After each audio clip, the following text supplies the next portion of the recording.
சந்திரபாபு அருமையான நகைச்சுவை நடிகர். ஆனால் அவர் சொந்த வாழ்க்கை மிகவும் சோகம் நிறைந்தது.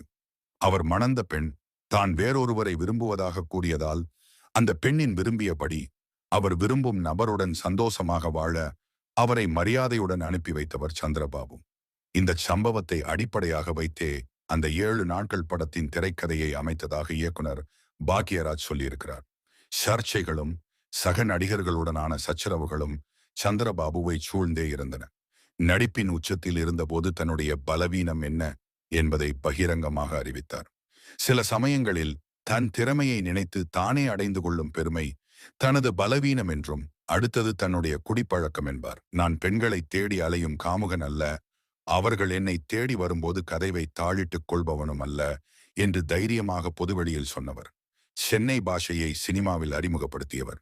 சகோதரி படத்தில் வரும் பால்காரனை பார்த்துத்தான் இப்படியும் ஒரு தமிழ் இருக்கிறது என்பதை தமிழகம் உணர்ந்தது.